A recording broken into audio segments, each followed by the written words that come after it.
Hi guys, welcome back Tech and Travel YouTube channel. ഇത് ഞാൻ നിങ്ങൾ മുന്നേ പരിചയപ്പെടുത്താൻ പോകുന്നത് നമ്മൾ ദൈനംദിന ജീവിതത്തിൽ ചെയ്യുന്ന ഫോണിൽ നമ്മുടെ ആൻഡ്രോയിഡ് ഫോണിൽ ചെയ്യുന്ന മൂന്ന് മണ്ടത്തരങ്ങളെ പരിചയപ്പെടുത്തി തരാൻ വേണ്ടിയാണ്. അത് ഏതൊക്കെയെന്ന് നമുക്ക് നോക്കാം. ആ മൂന്ന് മണ്ടത്തരങ്ങൾ നമ്മൾ സിമ്പിൾ ആയിക്കൊണ്ട് ഞാൻ പറഞ്ഞുതരാം. അതായത് ഒന്ന്, നമ്മൾ സാധാരണഗതിയിൽ നമ്മൾ ഒരുപാട് മൊബൈൽ ആപ്ലിക്കേഷൻ നമ്മുടെ ഫോണിൽ ഉപയോഗിക്കുന്നതാണ്. ഈ മൊബൈൽ ആപ്ലിക്കേഷനൊക്കെ നമ്മൾ ഓപ്പൺ ചെയ്ത് നമ്മൾ ബാക്ക് അടിച്ച് പോരുമ്പോൾ അത് നമ്മൾ റിമൂവ് ചെയ്യില്ല. അപ്പോൾ നമ്മൾ ഹിസ്റ്ററിയിൽ നമ്മൾ വരിക്ക് ഓരോ ആപ്പായിട്ട് കാണാൻ പറ്റും. നമ്മൾ ഓപ്പൺ ചെയ്ത എല്ലാ ആപ്പ് ലിസ്റ്റുകൾ കാണിക്കുന്നുണ്ടാവും.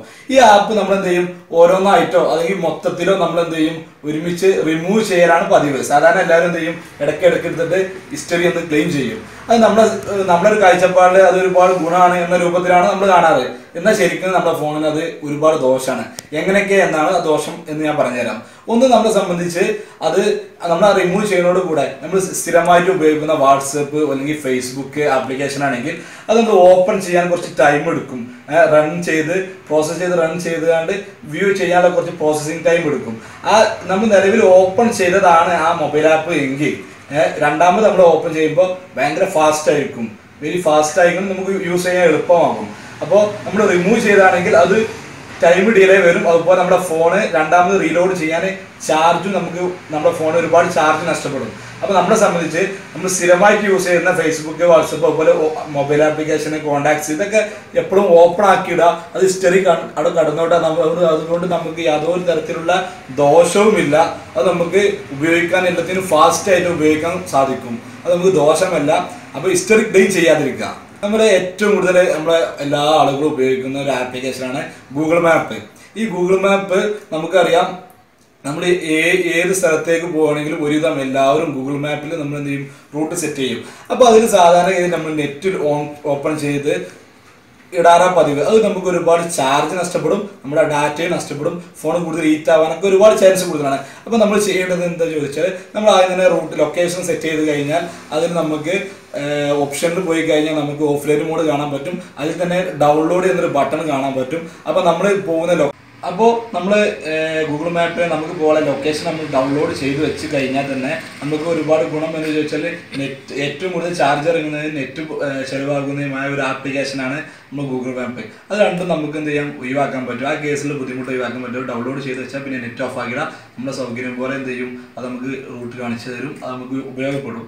അത് നമുക്ക് ശ്രദ്ധിക്കേണ്ട ഒരു കാര്യമാണ്.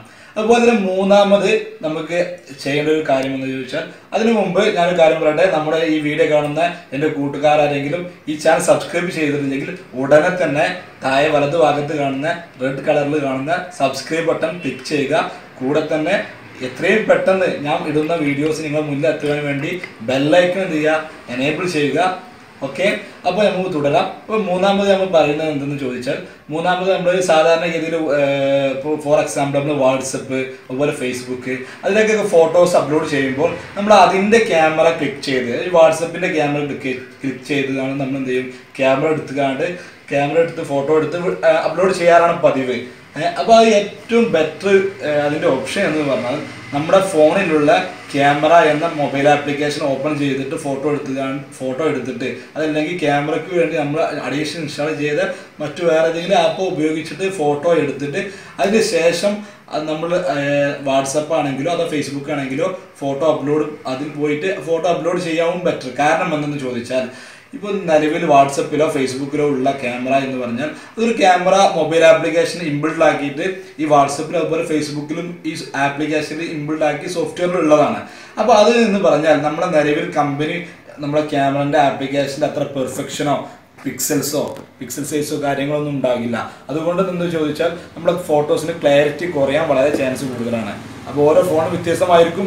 എന്നിരുന്നാലും ഏറ്റവും ബെറ്റർ എന്ന് പറഞ്ഞാൽ നമ്മുടെ ഫോണിൻ്റെ ക്യാമറ കൊണ്ട് നമ്മൾ എടുത്ത ഫോട്ടോസ് അല്ലെങ്കിൽ ഫോട്ടോ എടുക്കാനായിട്ട് ഉപയോഗിക്കുന്ന മറ്റു ഏതെങ്കിലും ആപ്ലിക്കേഷനിൽ എടുത്ത ഫോട്ടോസ് നമ്മൾ ഈ വാട്സപ്പോ ഫേസ്ബുക്കോ ഏതാണെങ്കിലും ആ ആപ്ലിക്കേഷനിൽ നമ്മൾ പോയി അപ്ലോഡ് ചെയ്ത് കൊടുക്കാവും ഏറ്റവും ബെറ്റർ. അപ്പോൾ ഈ മൂന്ന് കാര്യങ്ങൾ ഓക്കെ അല്ലേ? അപ്പോൾ ഓക്കെ ഫ്രണ്ട്സ്, വീഡിയോ എല്ലാവർക്കും ഇഷ്ടപ്പെട്ട് കാണുമെന്ന് കരുതുന്നു. ഇഷ്ടപ്പെട്ടാലും ഇഷ്ടപ്പെട്ടിട്ടില്ലെങ്കിലും നിങ്ങളുടെ അഭിപ്രായങ്ങൾ കമൻറ്റ് ബോക്സിൽ ടൈപ്പ് ചെയ്യുക. ഇഷ്ടപ്പെട്ട വീഡിയോ ലൈക്ക് ചെയ്യുക, ഇഷ്ടപ്പെട്ടില്ലെങ്കിൽ നിങ്ങൾക്ക് ഡിസ്ലൈക്ക് ചെയ്യാം. എന്നെ പോലൊരു പുതിയ വ്ളോഗറാണ്, നിങ്ങളെല്ലാവരും സപ്പോർട്ടാണ് എൻ്റെ വിജയം. അപ്പോൾ ഓക്കെ, ഈ ചാനൽ എല്ലാവരും സബ്സ്ക്രൈബ് ചെയ്ത് നിങ്ങളുടെ സുഹൃത്തുക്കളിലേക്ക് ഇത് ഷെയർ ചെയ്യുമെന്ന് പ്രതീക്ഷിക്കുന്നു. അത് അടുത്തൊരു നല്ല വീഡിയോയുമായി ഞാൻ വരാം. അതുവരെ ബായ്. എൻ്റെ പേര് സലാഹുദ്ദീൻ.